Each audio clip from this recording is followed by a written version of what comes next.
kick off with One Battle After Another, which I think is the big noise this week. It's the one that we're getting towards Christmas when Paul Thomas Anderson releases a film, because that's all of a sudden people are going to start saying things like, ooh, Oscar contender. And that only comes out in this country in the run up to Christmas. That's the only time you get, ooh, Oscar contender coming out. So let's see who's seen this. Sean and Holly, right?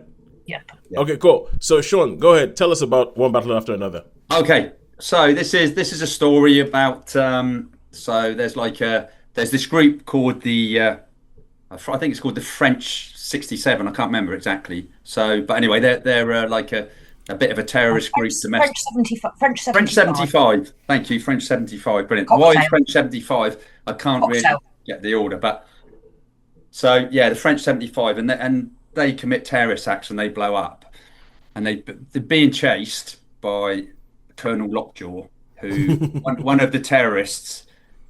She's Holly could probably anyway, they have a relationship as well. One of the terrorists, so just black girl, and she has a relationship with and she ends up going in the witness, sort of being a bit of a betrayer, a bit of a sneak. But she has a daughter, and the Leo DiCaprio sort of takes her under a wing and lets her grow up, and then it shoots 16 years, I think, into the future.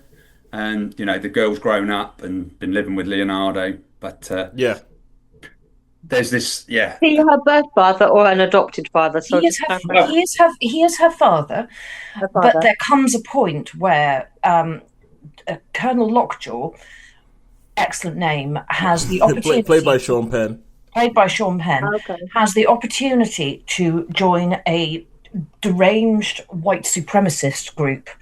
Okay. Well, can I just stop? This all sounds very spoilery. No, this one is fairly. This bit's fairly safe. Okay. So he goes off and he starts cleaning house about all of his interactions ever, because these are a very funny bunch of people. Okay. Who have So I think that the quick synopsis is group of terrorists fighting against what seems to be anti-refugee practices. All right. All goes a little bit wrong. Everybody rushes off into hiding. Yeah. Madness ensues. And Years later, yeah, Colonel Lockjaw is back on track to try to find out, to clean up all of his potential messes from the past in order to join what they called they're like the Christmas Tree Society or something equally ridiculous.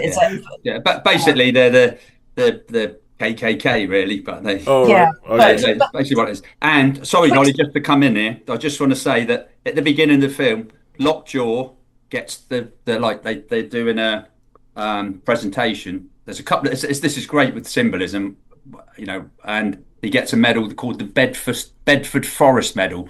Well, Bedford Forrest was an American Civil War general for the Confederacy, and he was the first Grand Master of the Ku Klux Klan. So, and that was really early on. So I thought, oh, there's a little reference there. So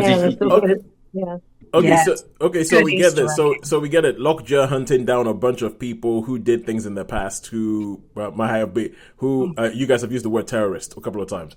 All right, cool. Yes, who might be able to demonstrate that his claims of total racial purity are not correct. Okay, which is necessary in order to join the Christmas tree weirdo people who are like a mixture of the Ku Klux Klan and the Illuminati. Okay. All right, cool. This is his dream. So that's what the film's about. Okay, because I'm out. I know you guys are saying they're not spoilery, but I'm hearing way more than I want to know before I watch this film. Yeah. Well, so let's jump into what you guys thought about it. Okay. Well, for me, this was a top film. I mean, I like this director anyway. I've liked a lot of his films, all those. But anyway, so what I like about this, you know how I am with car chases. Yes. This is brilliant because there's a car chase and the cars get smashed really early. They were going on forever, and I'm like, they're hitting cars and they're stopping. They're stopping toes. So this is oh, that is terrific. That is so good. They're being chased. The chase lasts all of 30 seconds before the cars smack into another car and stop. There's none of this rolling about and carrying on and smashing into everything. And there's another thing where there's like a little bit of a what do they call that when with all the people that jump across the roofs and stuff and everything like Parkour. that? Yeah. Parkour. Yeah. Parkour, yeah. So there's a little bit of parkour and someone falls off, doesn't make the jump and gets caught. And I'm like, yes, this is what I want to see. This is what I want to see. Not everybody can do. It's beautifully stylized, but also quite practical. That's a particularly beautiful scene. To me, everything in this was what could have happened. What could have? There wasn't really anything I could find. I couldn't really fault this on anything. And it towards the end of the movie, you think, oh, this is going to happen. This is going to happen, and you think, oh no, it's going to be the same old trope, same old thing. What happens?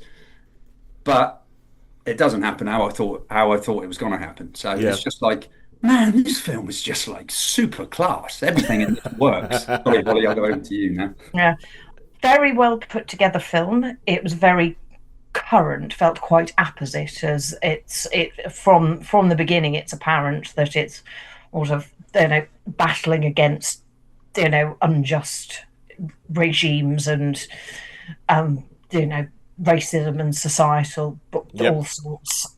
So it has that. It's automatically of the moment, very well put together, excellent cast, really well acted, very long, very long. I didn't see that. 2 hours 50 minutes. It didn't feel long, but it was very long. 2 hours 50, did you say? 2 hours 50. This is part of the reason why. 3 hours. Yeah, I didn't realise it was that long, and the meat ran out on my phone. And it went. I was like, "Oh, you're kidding me, man!" Well, it is a heck of a long film, which is part of the reason why I didn't see this film this week, because I looked at it and I was like, "That's like half my workday," because I had to go see a film during the day, and I was like, "That's half my workday. I can't do that." I thought it was absolutely superb.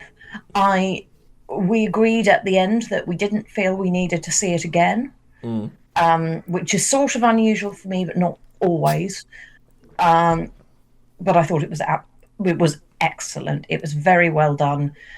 All of the characters were quite irritating, which I liked in some ways as well. There was probably only one character I actually liked consistently, and it wasn't one of the main characters. I'm trying to work out who that might be. Not one of the you can tell me later. Yeah, not one of the main characters. So watch it. People should absolutely watch it. A lot of people have made a lot about the cast. Obviously, Leonardo DiCaprio, Sean Penn, Teyana Taylor. It looks like it's got a quick, and obviously you've got a very meticulous director in Paul Thomas Anderson. So it's who just. It's like every time he picks up a camera, people are already going, "Ooh, Oscar contender!" So yes, that's what a lot of people are saying. So how many stars would you give this? Do you think Oscar contender? I wouldn't call it an Oscar contender, because I don't think it would be Oscar contender. But I mean, it's incredibly well acted, and everything in this, there was nothing that was really silly. Stuff that happened could have happened, and those bits and that just made it for me. I was like, there was absolutely nothing in this, but I'm going to give this a really high 4. High 4. Yep. Snap. Okay, so very, very high 4 for One Battle After Another. And I would be surprised if it was up for an Oscar, but I've been wrong about such things before. Oh, this is what I love. I'm not sure what I'd go with it for if I were to put it forward for anything. This is what I love, because I've been hearing a lot of people saying "Film of the Year" and all that kind of stuff, and I'm happy to hear that you and therefore we disagree. So, all right, cool.